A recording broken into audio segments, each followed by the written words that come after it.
guys, and welcome back to Beyond the Whistle with me, Matty K. And this podcast is now brought to you by GME Media. And once again, I am joined, as always, by the wonderful Grace Wild. Hello, Matty. How are you? Hello. That was a very nice smile to start the podcast with. I don't know how I'm doing it. I ain't got the energy, but we're going with it. It's the pick and mix, mate, isn't it? Yeah. It's the pick a mix, 100%. So this week, obviously, there was a lot of games that were not being played due to the FA Cup, which we're going to get into in a minute. But what I want to do just before we start this podcast, I've said it for about 3 weeks now. This podcast is now brought to you by GME Media. I just want to take this opportunity just to explain what GME Media actually is. It is a new media company launched by myself and Grace, and also Edward, who you have seen on the podcast before. We are the directors, the founders, whatever you want to call it. We're going to be bringing you, hopefully, the latest interviews in all of the media world, from sport to music and everything in between. We've already started doing our show reviews. You can head over to TikTok now and you can follow that, Instagram, Facebook. And while you're there, you might as well follow this podcast. Grace, does that sound all right to you? I couldn't have said it better myself, mate. It's still very, very early days when it comes to GME Media, but hopefully this will be one of many podcasts that will come to life thanks to GME Media. But yeah, head over there and follow GME and see what they're doing and see what we're doing. Follow, do whatever. I've said follow about 18 times now. Subscribe, that's the other one. Do anything that you need to do on the platform that you're watching on. You get told by all your favourite content creators, including us. Grace, shall we talk some football? Absolutely, I'm ready. Should we kick off with the FA Cup? We're not going to spend too long on this because we are a Premier League podcast, but it's worth mentioning it. Man City 2, Southampton 1, followed by Chelsea 1, Leeds 0. That leaves us with a Man City-Chelsea final. Grace, I think we pretty much predicted that, didn't we? Yeah, I'm pretty sure we said it as soon as the draw was made that this was going to be a Chelsea Man City final. Not only that, Chelsea are now managerless. I think this was announced shortly after our last podcast recording. Yes, it was after they got battered by Brighton, Chelsea 3-0. And I'll be honest with you, it was toothless, that performance. So I was not shocked. I mean, I thought they'd hold out because of the way in which Liam Rosenior got the job.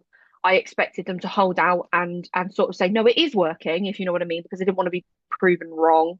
But based on that performance against Brighton, I don't think they had any choice. Yeah, well, we spoke about this, didn't we, about Liam Rosenior, and I'm going to go back through them comments, remember, guys, and I'm going to just point out them little things that I said earlier on. I said this was a little bit too early for Liam Rosenior. I do think Chelsea, I think you've mentioned this before as well, it's a bit of a point, what is it, a poison chalice? Is that right? Poison Chalice, yeah. Poison chalice, yeah. It's a tough job. I think the owners seem to think it's football manager and just throw money at anything. But like I said, this is why you don't give an inexperienced manager a 7-year contract. I don't know what the payout is, whether it's 20 million or some people saying 4 million. Apparently, Chelsea have managed to wriggle out of paying the full amount. I don't quite know. But yeah, what do you think's next for Chelsea, Grace? I'm not sure, in all honesty. I don't know who they'll be able to attract. They don't really have pick of the bunch anymore because it's, like I said previously, and like you've just said, it is a bit of a poison chalice at the moment at Chelsea. There will be somebody that wants that job. There will be, it will appeal to somebody, but it isn't for the faint-hearted, I don't think, that Chelsea job, because you're expected to go in and win trophies essentially, when actually they've not really got the foundations for that at the moment. Like you said, the owner essentially owns the club like it's football manager. And yeah, I don't know. I think they're going to have to go for some sort of experienced head. I don't think they can go for a youngster again. Think I did see a headline that said Iriola is interested in the Chelsea job. Obviously, he's leaving Bournemouth at the end of the season. That is confirmed. Yeah, I don't know. Thoughts on that? Chelsea fans are going to hate me. I think Iriola can do better. And I don't mean that in terms of size of the club. I don't mean that. I mean in terms of how the club's run. I think he could do better. Um, I think this is a really big move for Iriola because he has to make this one work. This one has to stick for him because he's done the foundational work at Bournemouth. He now needs to go and prove he can do it with the big boys. For me, if he moves to Chelsea, that's very risky. I don't doubt he could do a job there, but I think it's very risky considering the other jobs that are potentially going to be available. I've heard him linked to Bilbao, I think. So I think there's I think he's probably going to show interest in a lot of jobs. I don't know whether it's the right move for him to go to Chelsea. It might be a bit risky. And just before we move on, I'm fairly confident Man City are going to win that cup. I mean, it is the FA Cup; anything can happen. But my bets are on Man City. What about you, Chris? Yeah, 100%. Man City are a different animal at Wembley. They just know how to get the job done. I mean, Southampton just, why are you smiling? Oh, because that when you said animal, it threw me back to when we did that podcast with the Nickelback song Well, the other day. Nickelback. Sorry. They are a different animal when it comes to Wembley and cup finals and things like that. They were held by Southampton for quite a while. What was it, Saturday? But they just know, and actually Southampton scored first. Southampton scored first. It was an absolute blinder, but they just went up the other end and just went, yeah, we'll equalise. Oh, yeah, and we'll get the winner. It is just so systematic with them. I can't see anything else other than them going there, knowing exactly how to win an FA Cup final and getting their second trophy of the season. Yeah, and I think Southampton did have the ball in the back of the net twice, if I'm not mistaken. Obviously, one was ruled out, but I think Southampton fans, you can hold your heads up high. Your team did you proud. Should we jump into the Premier League and Friday night? Wow, what a game! Sunderland Wow. 0, Forest 5. I was actually driving to Glasgow. I didn't really get to see much football this weekend at all, but my notifications were popping off. I did not need this result, Grace. What happened? Ah, good God. I mean, it was just a shitter for both of us, wasn't it? We were really counting on Sunderland here. Not in the end, and we'll talk about it, it's not that big of a deal because we managed to match it. Both our teams managed to match it. But it felt like such a shit start to this game week. But Forest were class. I think Sunderland are probably on the beach now. I think they're safe, they're happy. They're now looking towards next season. And do you know what? Fair play to them. I don't agree with the on the beach sort of mindset, even though the season hasn't finished, because you can always aim for that. You still need to challenge yourself. You still need to try and finish as high as you possibly can. And it's so congested that 3 points really does matter. But they just I think it was an own goal. It was a Hume own goal, that first goal. And then from then on, I mean, it was a mistake by Ruffs for the second goal, which was Chris Wood. And now I have to say, I don't know about you, but I was pleased to see Chris Wood score because I'm a big fan of Chris Wood. He's been out injured for a long time. Well, not a long time, but a fair amount of time. I'm glad to see him back on the score sheet. I'd say it's a fairly long time for his age. Like he's getting Yeah, he's and getting on a bit now, to be fair. So I mean, you want to be playing quite regularly. absolutely. And I think he is just one of those players that and we'll talk about it with Callum Wilson, where it's just second nature to him. Like you being that nuisance, being getting the ball in the back of the net doesn't have to be pretty. He just intercepted a shit pass essentially and put his team 2-0 up. And from then on, they just flew. I mean, it was Gibbs White got the next one. Jesus then made it 4-0. And that's half time, by the way. It What a was player! 4-0 at half time. Yeah, Morgan Gibbs White. Honestly, I've had people saying, "Oh, he should be on the plane to the World Cup." Goddamn right he should be. That should not even be a question. Why are we even putting that into the atmosphere? It shouldn't even be a question. Morgan Gibbs White 100% should be on that plane. Um, Sunderland did bite back a little bit in the second half. They had the ball in the back of the net, but it was disallowed, and it was a foul on Sells that meant that one got disallowed. You maybe would have thought they'd have fought back a little bit had that Ballard goal been given, but then Forest just styled it out. And they use set pieces so well in this game. I don't know if you've seen the goals. Their use of set pieces was excellent. It was just enough. That's the thing is it was enough to batter them was by using those set pieces so well. And then Anderson made it 5-0, and that was just an excellent team goal. It was just really nice. And at the end of the day, I think Forest probably deserved that 5-0 win. Yeah, I mean Gibbs White and Igor Jesus, both fantastic players, unbelievable on the day. Chris Wood is currently sat on 92 goals in the Premier League. Does he make the 100 club? I'd love to see him make the 100 club. I think based on it really matters where Forest are next season because if they have a season in the Championship, I can see him being used maybe a little bit more. But if they stay in the Premier League, I can see Marinakis wanting to sort of phase that out a little bit and maybe get someone in. Or do they need to get? I mean, Igor Jesus is doing a good job. I imagine Awoniyi's probably on his way out. Um, so maybe they will get someone in. Who knows? It might not be a priority for them. But 8 goals, 8 goals. Does he got? Has he got 8 more Premier League goals in him? I don't know. I'd love to see it, but I don't know if it's realistic. I don't think Igor Jesus stays there next year. I think he gets a move. Ooh, that that's a shout. I like that. I like that. It's good. Yeah, I agree. He's a good player, him. Would you say Forest are safe now? No, not after our results. Yeah. No.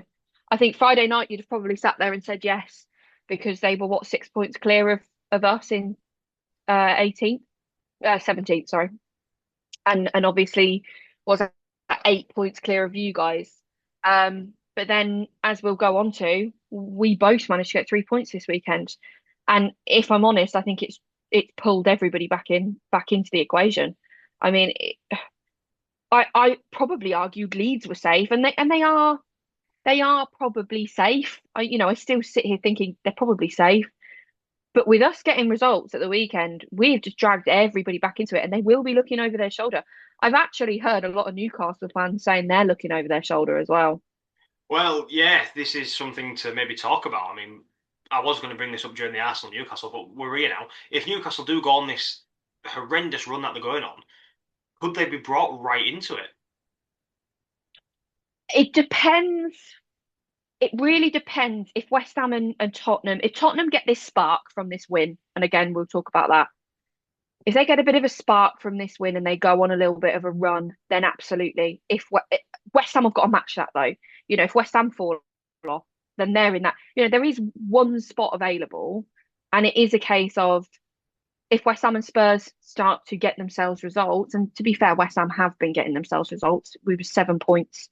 Um, we were 7 points. What's the word? Behind Forest, who were in a 17th. Jesus Christ, my head today. Who were in 17th, like halfway through the season, we were like 7 points away from them, and then we've managed to get ourselves out of it.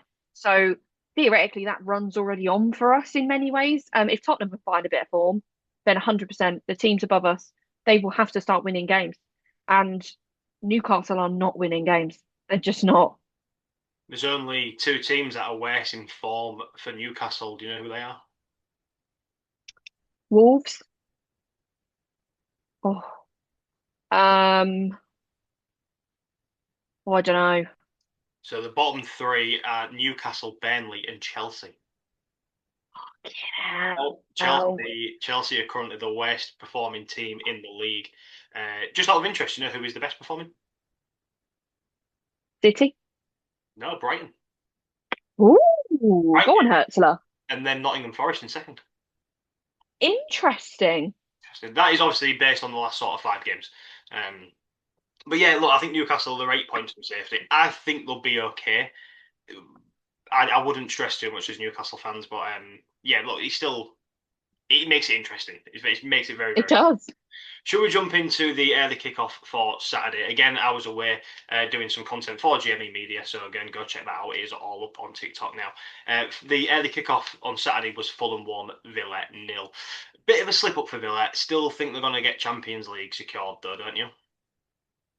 Yeah, I probably think so. I think, they are probably I haven't seen any sort of um anything on it particularly, but I imagine they're one of the favourites to win the Europa League, if not the favourite, which obviously would qualify them for Champions League anyway. Um, but they just couldn't hit the back of the net. They just couldn't. They had so many opportunities. It was unbelievable. And they just had no end product. They just couldn't get it on target. And Emery was absolutely fuming on the sidelines. Yeah, I'll just have a look at this now. Villa are 4-5 to win the competition outright. Forest is 7-2, so Villa are heavily favourites. Yeah, odds are correct at time recording. Please gamble responsibly. legal reasons. Yeah, both teams had chances though, didn't they, Grace, to be fair? And this was actually quite, even though it was 1-0, it was quite a good game from what I could tell in the highlights. It was quite end-to-end stuff, and Villa did have some chances, but like you said, just couldn't put a finish to it. There was a nice little shot from Morgan Rogers and Ollie Watkins. There was a nice 10 and shot there just wide of the post. But yeah, really, both teams really did have chances. I quite enjoyed watching this. Yeah, and Castagna got a goal disallowed as well. I mean, we haven't even spoken about Sessegnon's goal. Sessegnon, it was parried from a header, but he was just in the right place, and it was a really good finish, to be honest. That put Fulham 1-0 up, but then Castagna had one disallowed because, I mean, Sanderberg was fouling the keeper, but I think it's quite soft, if you ask me. I don't know whether you've seen it. It's a little bit soft for me. I still think, rules of the game, give it, fine, but yeah, I don't know. It's probably correctly disallowed, but I think it was a bit soft. I'm okay with that being ruled out. I think he was heavily stopping Martinez from getting to the ball, and we've been in all fairness, I think both of us have screamed about these Arsenal corners and how we need to do something on that. So I think I'm going to stand by my ground and say I'm fine with that Fair being enough. based on that. I can't sit here and slate Arsenal for doing it and then reward for them. But yeah, at the end of the day, I think, like you said, it was a good strike. Well, it was a decent strike from Sessegnon, a player who has managed to stay fit after leaving Tottenham, which we'll get on to later on. But yeah, Fulham for Europe. What do you think? I mean, where are they points wise? It's so congested in there. It changes so quickly So that they currently we spoke about this, didn't we? About this big gap between sorry, how clustered it is between 12 and 6th. They are currently sat 10th on 48 points, but they're only 2 points off Brighton, who are in 6th. And I think I'm not sure how it works out, but I think Champions League can go to 6 places this year, depending on who wins the Europa League and where everyone else finishes. So Europe will drop down a place as well. I mean, absolutely then. 100% they're in the conversation, but that felt big. If they're going to get European football, they'll look at that result and go, that was a key 3 points. Every 3 points is important, but Villa are a tough team to beat, even if you're at home. I don't think, excuse me, I don't think anybody, well, some people will have backed Fulham, but I can't see many people backing Fulham for that game. I didn't back Fulham. I thought Villa would win it. But fair play to them. Big 3 points for their sort of, I don't know, challenge to get Europe. Who honestly, it's just crazy, isn't it? It's crazy what could potentially be European spots and who could potentially get them this year and how poor some of the teams that you expect to get Europe have been. And, it's just mental. I think as well, again, this has been a very long season, so I'm sure early on, was we questioning Silver at Fulham, whether he'd maybe run his course there as well, and I think he's turned it around a little bit since especially since Wilson's been at the club, and yeah, they've had a bit of a good run, and fair play. If they get European football, then it's well deserved. 100%. Should we have a look at the next game then? Liverpool Palace, I think it is, isn't it? Yeah. Yep, we could do Liverpool Palace. Liverpool 3, Crystal Palace 1. It's good to see Isak back on the score sheet, right? Absolutely, absolutely. I don't think anybody likes to see long-term injuries, and we're going to talk about one in this podcast that literally happened this weekend. So I'm pleased to see him back. I mean, it feels odd, doesn't it, that Ekatike gets a long-term injury literally as Isak comes back. Um, shall I run you through the rest of the goals? Please do, because they were absolutely quality from Liverpool, I thought. I mean, that second goal, that Robertson one, I loved it. I loved everything about it. I'm struggling to do goal of the week videos this well recently just because of congestion of what I'm doing. But I tell you, if I get round to doing one this week, it will almost certainly be that counter attack, that Robertson fin. I mean, what a finish from a left back, by the way. Excellent finish from Robertson. That was like classic Robertson. I loved everything about it. Palace did make it 2-1. But Woodman was injured. He pulled up, didn't he? He pulled up or had cramp or something. And then Munoz just chipped him, and it counted. So I think from what I could see, I think Woodman had come out to maybe clear a ball or to put a block in, and as he planted his foot, his knee seemed to jerk forward a little bit. To be fair, Hmm. instantly he went down, put his hand up, and he was sort of waving to the ref. Ref, look, it's questionable, and the ref didn't blow the whistle. So you've got to like that is the very first thing you're taught in football is just play to the whistle. So it's questionable. And I think a lot of the Liverpool players did sort of stop and become a bit static. I think they expected the referee to blow, but they didn't. And what you want to make of that is up to you. Some people are going to say Palace should have stopped. Some people are going to say play to the whistle. I'm not sure. I'd be pleased if a West Ham player stopped at Anfield when you've got an opportunity, to be honest with you. I think I want my player, playing to the whistle, if I'm brutally honest as a fan. Yeah, fair enough. Uh, and then the third goal, I really enjoyed this one as well. What a finish by Florian Wirtz. I mean, if we're talking about individual finishes, we had a couple. We definitely had a couple in this game week. That was one of them. It was, oh, just sensational. Yeah, I thought all three of these goals were like quality. To be fair, I think Liverpool looked really good. Palace they've been pretty decent this season, but yeah, I was quite impressed with Liverpool. Bit of a looks like it's going to be an injury for Mo Salah. Not sure if he'll make it back for the end of the season, which would be a shame, right, Grace? Yeah, it would be a shame because I think it's turned in all that sourness has sort of turned into a sort of farewell party now. But it looked like it was hamstring, I think. Which that I I can't see him being back. Maybe he wouldn't push himself, would he? Modern athletes, they just wouldn't. If he still wants a career, he can't really push himself with some sort of, yeah, I don't think they'd let him play anyway. But it would be a shame if that was his last game at Anfield, I have to say. But it ended in a win. So, if it is, it is what it is. Yeah. Anything else you want to add about this game? No, I don't think so. I think Palace probably just thinking about Europe now, which is fair enough. Um, and I think Liverpool deserve the win. That's what I can take away from this one. Yeah, nailed it. West Ham, no, it wasn't. West Ham 2, Everton 1. Late drama. Grace, come on. Did you watch this game? I did, and my neighbour texted me afterwards and went, "Sounded like you enjoyed the football." Yes, we did. We did indeed. Um, where do I even start with this game? It Well, was, oh, go on. and I think I know where we should start. I want your opinion on it. Well, let me run through the sequence of events and we'll get to it. Okay. Um, First of all, I want to say we were very lucky in this game. Very lucky in many ways. Okay. Of course, we'll get to the thing in question, the penalty shout in question, in which I don't understand why it wasn't given, if I'm honest with you. And I'm a West Ham fan saying that. But also, I think we were lucky from the out because they didn't have Beto and they didn't have Branthwaite. I think Beto would have caused us a serious problem.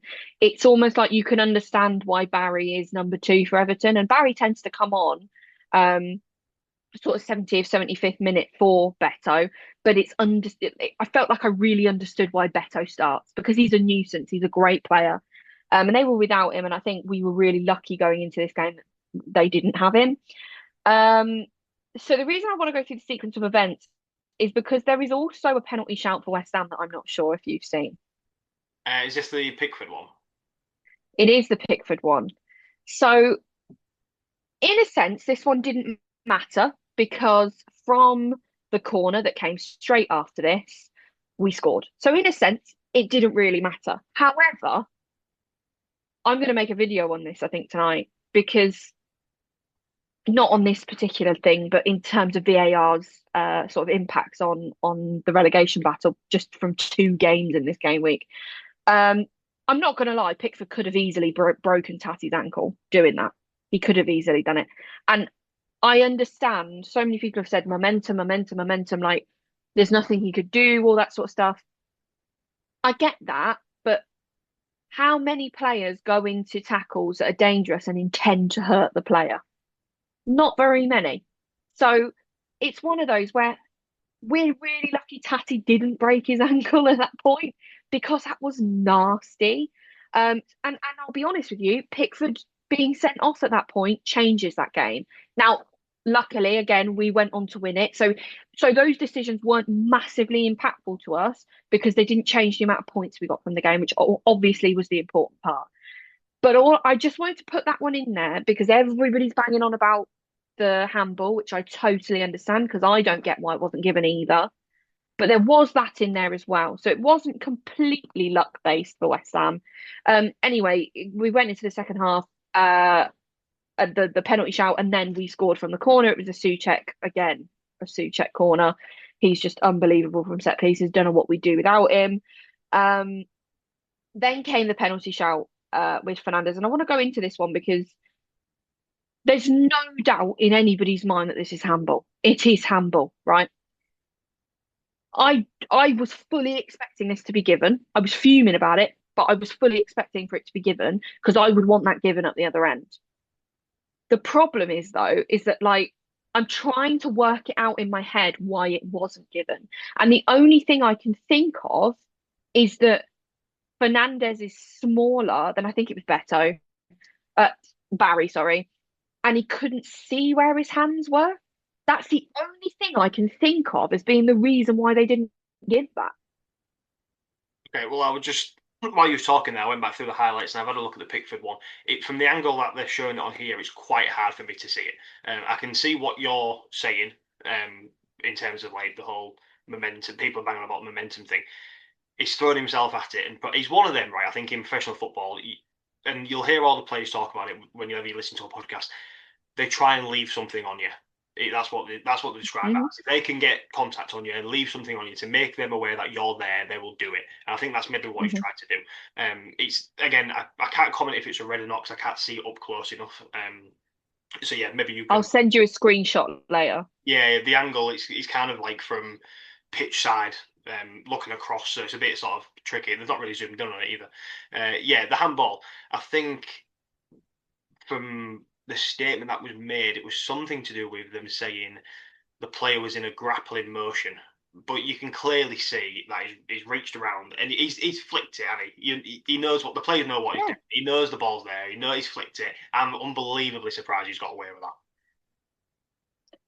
Yeah, so am I. And I'm sat here as a West Ham fan saying I don't know how that wasn't given. I mean, it blew my mind and I'm very thankful for the luck. I mean, look, you've got to VAR is sometimes your worst enemy and it's sometimes your best friend. And it shouldn't be like that, but sometimes things go ridiculously against you. Sometimes you get lucky and things like that are just randomly not given. And at that point, given how this game went and how important those 3 points are, I'm thankful that it wasn't given, but I can't sit here as somebody who has such an interest in football and say, no, it shouldn't have been given, correct decision, because I just wouldn't be telling you the truth. I don't know how it wasn't given. That's how I feel about that penalty. I think there was a lot of Spurs fans that were raging that wasn't given. But look, these things happen. And there's something I want to say about the referees. I was going to leave it when we got on to Tottenham, but I might as well bring it up now. The especially when it comes to Spurs, they've been banging on, myself included, about referee decisions this year. Your club shouldn't be in that situation anyway. We shouldn't have to be relying on referee. Yes, the referee should get it right, of course they should, but things are gonna go against you. We shouldn't, especially when it comes to Tottenham. Why are we relying on dodgy referees? And there's conspiracies that referees and PGMOL and the Premier League and the FA Yeah, to go down. We think what you want to think, but the referees or we shouldn't be putting them in that situation in the first place. Like especially with Tottenham, we can't string a pass together. So what does it matter if the referee is going to give us a dodgy call because we can't play football anyway? But yeah, look, some go for you, some don't go for you. Yeah, that's all I've really got to say on it.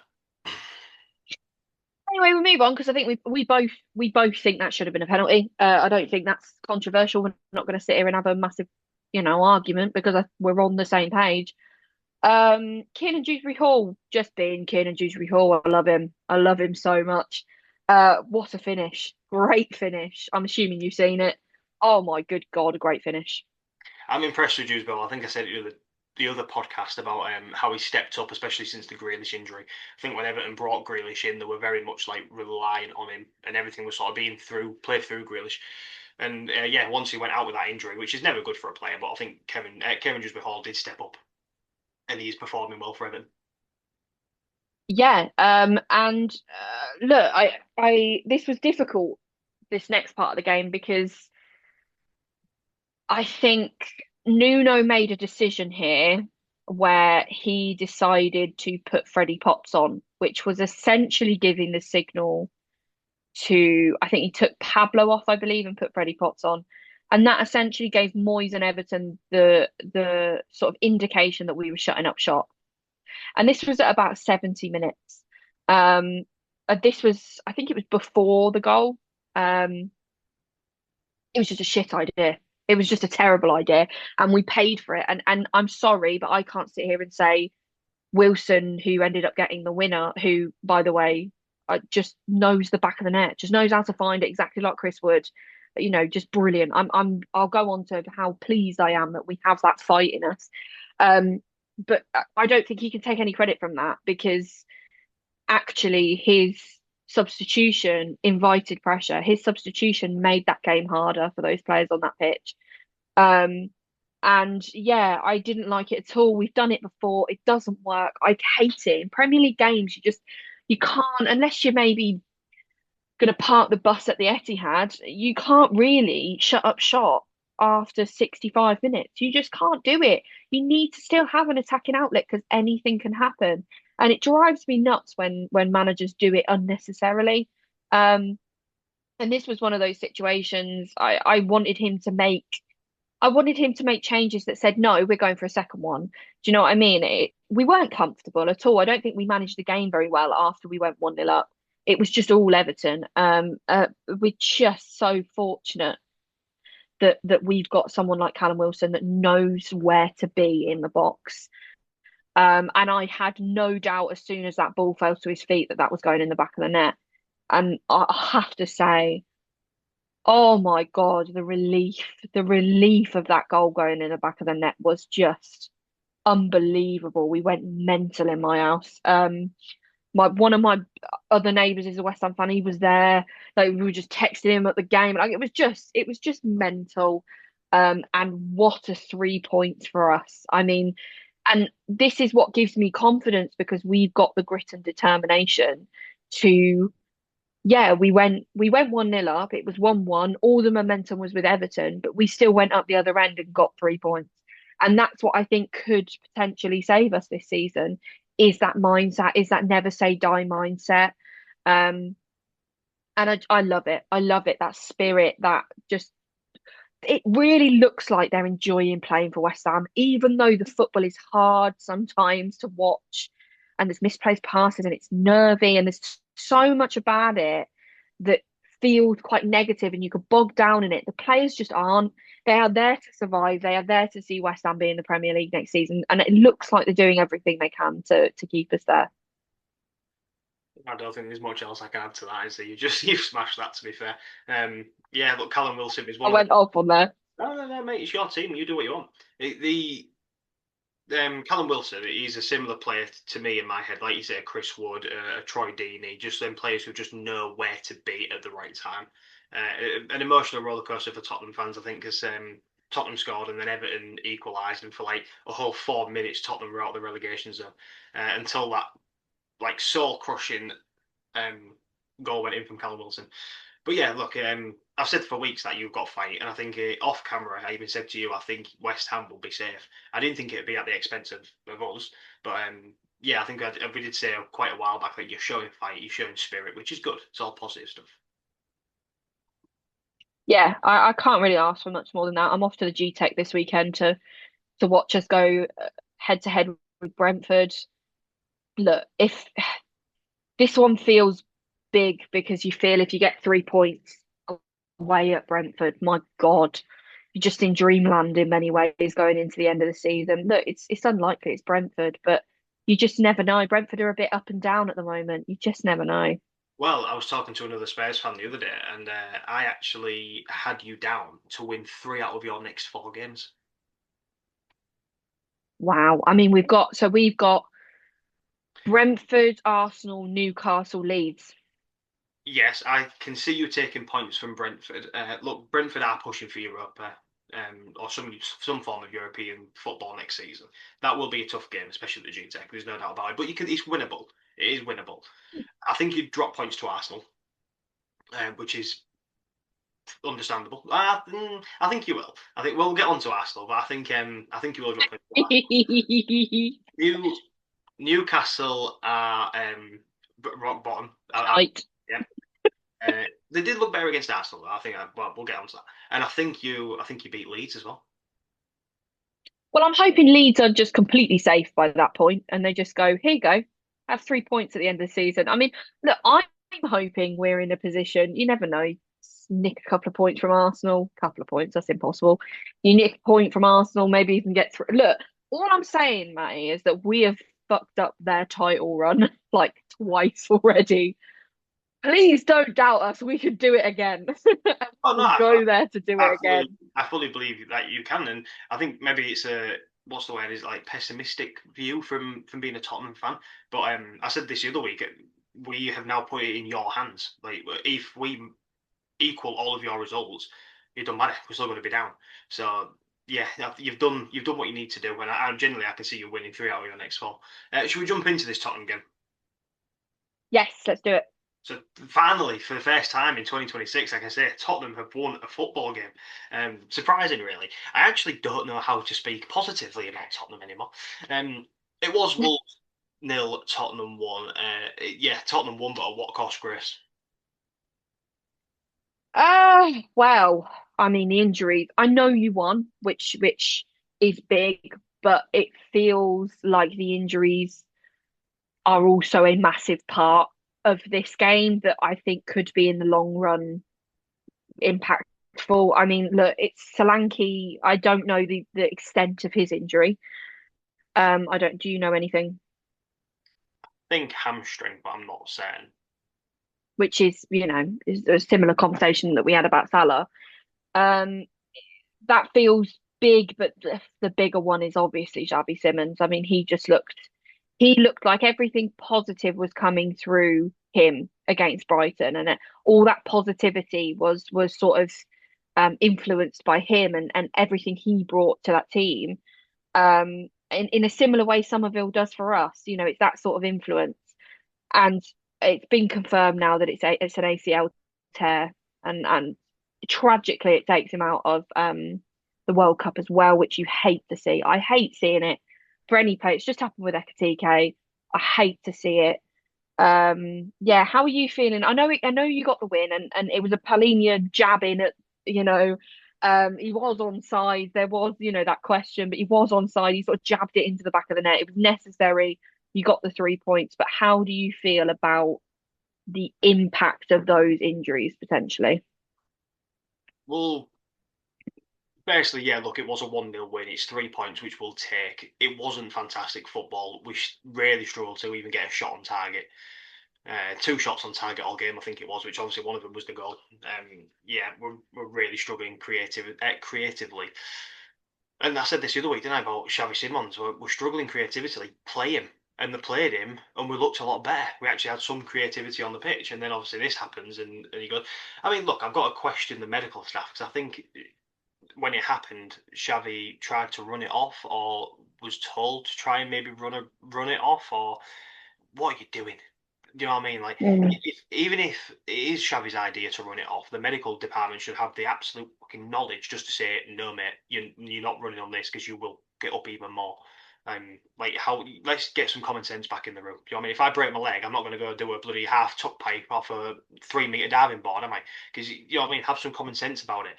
But yeah, there's been question marks over the medical department for months and months and months.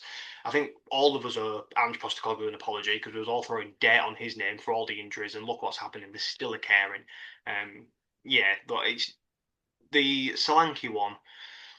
We've got Richarlison, which I actually do prefer him in this situation because he's used to a relegation fight with Everton. He's a bit more of a dog. I'd like to see him play a bit more. Mhm. And we've got Kolo Muani, which is an absolute donkey of a player. And yeah, I don't really know what to say about him. But look, we're going to have to play him because we're struggling. We've got nobody else really. Um, even players like Have you seen? Did you look into Luka Vuskovic? I mentioned him quite a while back. He's a defender playing out for Hamburg, I think. Phenomenal numbers. I didn't. I can't lie, mate. I didn't. I should have done. I should have done my homework, but I didn't. Tottenham sent him out on loan, centre back. Unbelievable season that he's having. Even he's injured, and you know what I mean on loan. And you look at like players like Kota Takai, who was sent on loan to Coventry, I think, or Yan Min Yuk, I think we sent to Coventry. One of them, one of them's injured as well, and it's like, what are we doing? And you see, all these players are getting external advice and going abroad for medical treatment, and that it's not uncommon. But when you see it as often as you do with the Tottenham players, and like you look at Romero, who thanks the Argentine medical department, and specifically sort of like not ignored, but sort of pushed Tottenham's medical department to a side. You've got to question this stuff, mate. Do you know what I mean? And it's I think Ange put it perfectly when he said, "You think there's light at the end of the tunnel, and it's an oncoming train." Yeah, yeah. I think you put it perfectly when you said this game was 3 points, but at what cost? Yeah. Your fixtures aren't. What have you got? You got Villa away next week. Who else have you got? I'll tell you, we've got Villa, which hopefully they might have one eye on the. It's right in between the two legs Hmm. of the Europa League semi-final. Then we've got Leeds, which, like you said, I'm hoping they're a little bit safe by that point. We've got Chelsea at Stamford Bridge, which we never beat Chelsea. We never do. Um, I don't obviously their managerial situation at the minute, but we don't beat Chelsea. It's just not what we do. And then we finish it off with Everton, who could be pushing for Europa. Is that Everton game at the Hill Dickinson or at, I mean, not that it makes that big of a difference for you guys, but is it home or away? It's at home. I mean, there's something in that.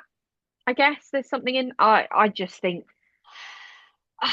I don't know. I want to be really neutral and not let my bias get in the way. And often I feel like when I say the hope for Tottenham is low, I do think to myself that's the West Ham bias coming through. But actually, when you speak to Tottenham fans like yourself, you're in a similar position where you just I'm actually not being biased. I'm being real about the situation. And I think having that sort of spark of light be ripped away from you, that spark of light of Xavi Simmons just be ripped away from you, just feels like what more can you throw at us type thing.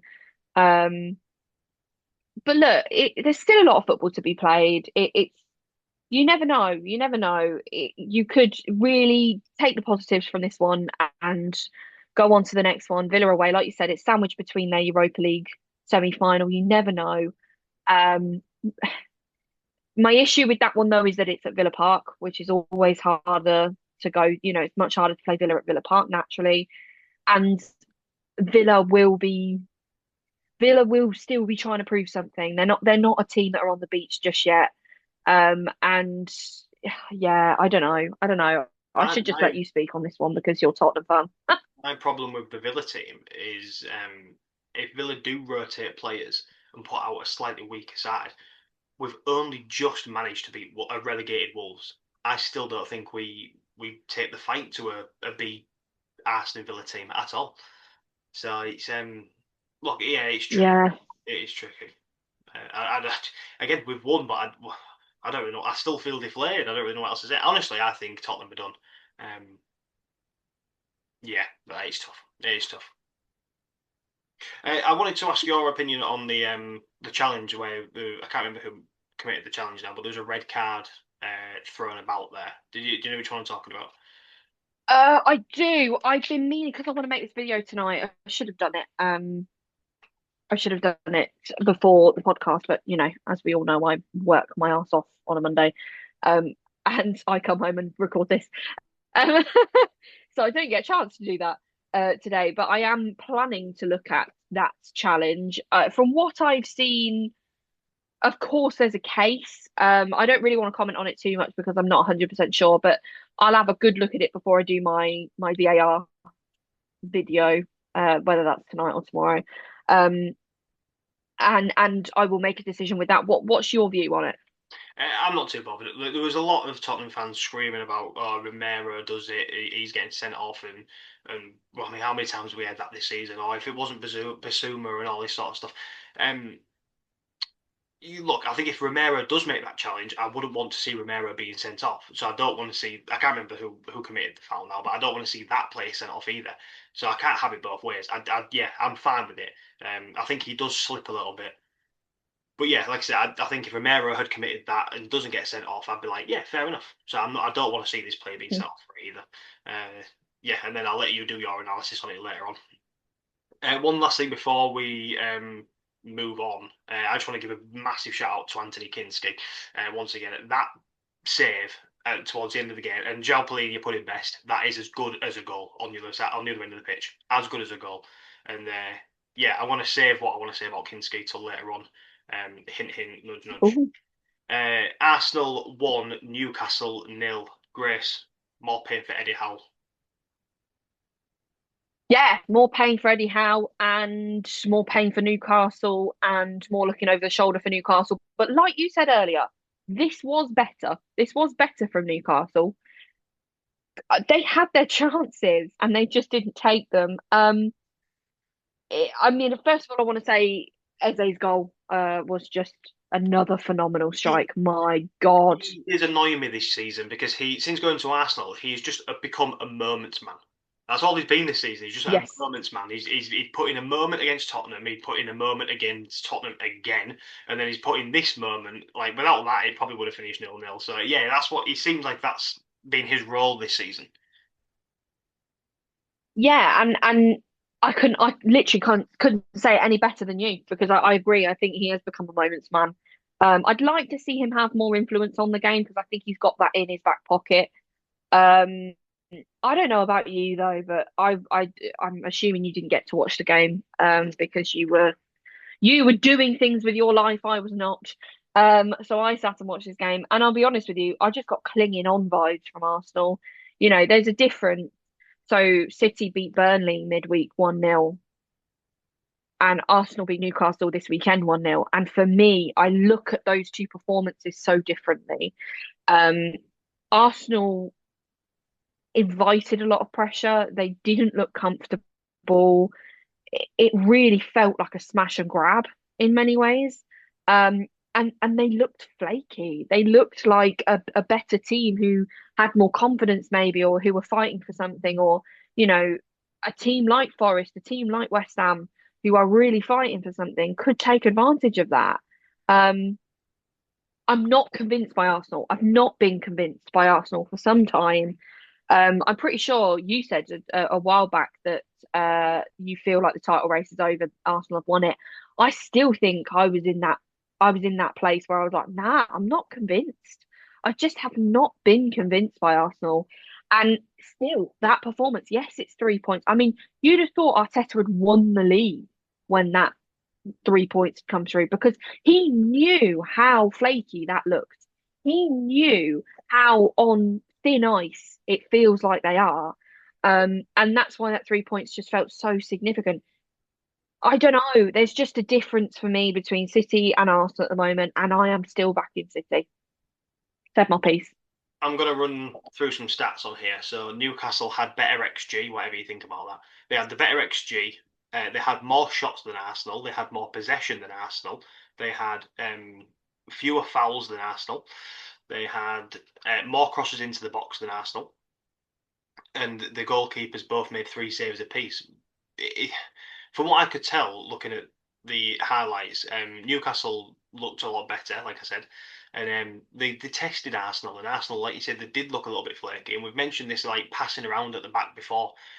That's all well and good when you're absolutely flying and you're full of confidence. At this sort of time of the season, get 1-0 up and then just get it away from your box. I don't understand why we're Mm, messing around at the back. Like, but then again, I've told you before, I play as a striker. I'm more go and outscore your opponents. I'm more of like a Bayern Munich type approach. I think. Did you see their game the other day? They were 3-0 down at half time and they came back to win 4-3 when they brought all the big hitters on because they just go out there and just. mm, If you outscore your, it don't matter if you ship 5 goals. If you score 6, you're still taking exactly. 3 points. And maybe, like I said, maybe that's my striker mentality coming out of there. But I hate this messing around at the back. It used to stress me out under Ange when they used to do it with that high line and stuff like that. Just get it away from your box. I don't want to be seeing little passes between the goalkeeper and the centre backs. But yeah, um, yeah. When I said Arsenal, I think Arsenal had done it. Maybe that was the pessimistic Tottenham view coming out of me. But You were mentally preparing yourself. yeah, yeah. The day that Arsenal win it and we are relegated, I am staying off social media forever. Um, but yeah, I think it was a very shaky performance from Arsenal. But look, they got the job done. And how many times we can call them bottle jobs or whatever you want to call them, they didn't bottle it in the end. They went 1-0 up in 9 minutes. They held on and they still took the 3 points. Yeah, and it is job done. It is job done, but you've got to have, you talking about passing out at the back. I don't, I just don't think City fuck with those tactics. Do you know what I mean? They just don't. They don't take unnecessary risks.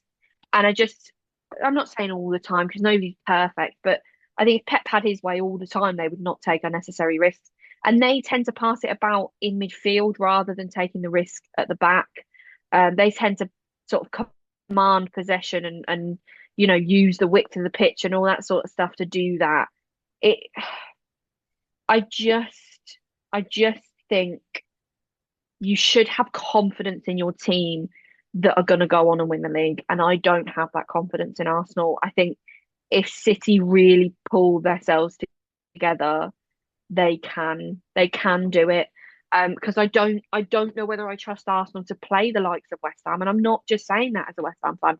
I'm saying it as playing a team who need points. I'm not sure I can trust them to get the job done. I can't. I don't think I can. We're at that point of the season where everybody's in a different mindset, whether that's staying in the league, whether that's achieving something they've never achieved before. There are some teams that are on the beach, and that's what makes the end of the season so difficult to manage. And I just think Pep doesn't give a shit what team he's playing against. It's outscore the opponent. That 100% it is. It's get the job done and make it look comfortable. And I didn't feel comfortable. You could literally see all the Arsenal fans' shoulders drop when that final whistle went because they understood how nervy that felt. And we're talking about a Newcastle side here who haven't really carried much threat over the last few weeks. They really haven't. A few months, you could argue. Um, and actually, Arsenal made them look reasonably good. Yeah, not absolutely fair enough. And I think that just sort of brings about the end of the Premier League fixtures. There's a couple of things I want to go over with you, Grace. When we look at midweek, we're looking at PSG, Bayern Munich. Who's winning that tie, Grace? Oh God, I don't want either of them to win. I just want them to play forever. I would love that. I would have loved that to have been the final. I would have loved it to have been the final. I, I mean, I, this is two teams that I think do take on that philosophy of go and outscore your opponent. So this could be a fantastic fixture. I think I can see PSG coming out on top because I think they manage games better. I think Bayern do have that philosophy more of outscore the opponent, and that does mean that they ship goals maybe a little bit more. PSG have a bit of a city knack where they can make they can take 90 minutes and they can plan it out and they can make that plan happen. And I think I am totally not against PSG winning it for a second time. I think they're a fantastic team. I just cannot wait for that one. I am really, really looking forward to that fixture. And who is going to be joining them in the final, Arsenal or Atletico Madrid? I don't think I can sit here and say Arsenal. This isn't an Arsenal hating thing. It's not. I just like I don't know how to explain it. What I said about Arsenal, I genuinely believe. I'm not just saying that because I'm a West Ham fan. This is because I'm a West Ham fan. I don't want to see them in the Champions League final. I want to see Atletico Madrid there. As a Tottenham fan, I absolutely want to see them in the Champions League final. I want Bayern Munich to go all the way, and I want Harry Kane to absolutely spank about 8 goals past them. So I'm all for it. The second thing I wanted to bring up, did you see the drama with York City Rochdale this weekend? I didn't catch it, but when you look at it afterwards and you think, fucking hell, I've missed a good one there. Oh, well, York is only about 15 minutes to an hour away from Hull, so I was all over this fixture. Unbelievable scenes. I think York went into the game. They were both playing each other in the last game of the league season. York was 2 points ahead of them, so whoever won the tie was taking the honours and promotion. However you feel about only one team being promoted from that league, I think we're all admitting maybe it's about time that we start to develop that, and maybe two teams should be going up. But okay, that's a podcast for a different day. But yeah, the Yeah. Rochdale score in the 92nd minute, I think it was. The fans stormed the pitch, delaying the game, um, which then resulted in the referee adding on more time. And in that added time, I think it was like 90 plus 11 minutes or something mental like that. York City equalised and York City take the honours. I found it absolutely unbelievably funny that the Rochdale fans stormed the pitch and caused that added time to be extended. That is, do you know what, Rochdale? Karma. You've done it to yourself. But Mm. absolute peak football, Grace. 100%. And I'm sorry, this is where people who don't enjoy lower league football are just wrong. Like they're just wrong. That is football. That right there is why a lot of people fall in love with football. It doesn't have to be the best teams in the world coming together and showcasing beautiful football. Football at that level is just as beautiful, just in a different way. And I am 100% one of those people that gets behind lower league football, and yeah, I love it. I love it. Love to see it. And bring us to your game of the week. Oh, this was a tough one. I am going to go for the Forest game because I thought it was a massive statement. I thought Forest beating Sunderland 5-0 was a really big statement to start the game week. It was something none of us expected, and I just feel like I can't ignore it. Yeah, fair enough. I'm going to go for Liverpool Crystal Palace. I thought all three goals were like very, very good quality. Again, I only watched the highlights for all of the games this weekend, so forgive me if you have a different opinion. I don't care. Yeah, I really, really enjoyed this one. I thought all three goals were very, very good. And yeah, that's why it's my game of the week. Right, go on then, player of the week. Again, I'm going to go for. I've sort of mentioned it already. I'm going to go for Kinski for Tottenham. A bit of a personal one for this, and I know the comments you're going to be like, Tottenham fan, pick a Tottenham player." I don't care. It's our podcast. We'll do what we want. But I'm going to give it to Kinski because what happened, and I've said this like, for the last couple of weeks now, what happened to him in Atletico with Igor Tudor was, I thought his career was over. I didn't think he was ever going to play for Tottenham again. And to step up with Vicario's injury and to put in performances that he has done. Yes, okay, he conceded two to Brighton, but yesterday, no, not yesterday, Saturday, with the performance that he put in to keep a clean sheet and to like that save from the free kick, mate, fair play to you. You know what I mean? You took it on the chin. You absolutely smashed it out of the park. All respect to you this weekend. I couldn't agree more. And they're not going to have a go at you about you choosing a Spurs player because I've chosen a Spurs player as well, believe it or not.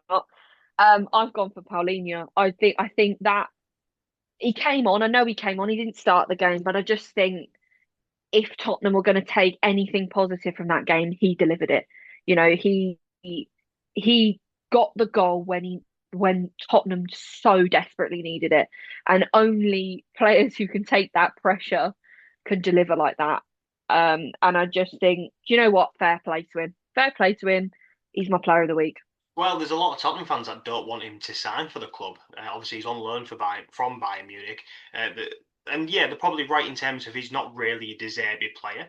It feels a bit like, or for me, it feels a bit like a Højbjerg in a Ange Postecoglou system. Do you know what I mean? It's kind of like that holding midfield that's not really utilised well enough. But what Polini does well is in the right moment at the right time. And Wolves alone, Paulinho has got us 4 points this season, just from the Wolves games alone. Obviously, with the goal yesterday, and he got the goal in the 1-1 draw earlier on in the season.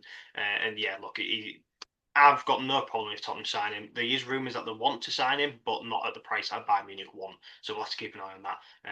But yeah, fair play. Great pick. Cool. Cool. Right. Anything else you want to add? No. Yeah. Fair enough. No, I Well, don't think so. that brings us to the end of our podcast. A little bit of a short one today because there wasn't as many games played. Grace, I've still really enjoyed it. Make sure you go and follow, like, subscribe, do everything that you need to do.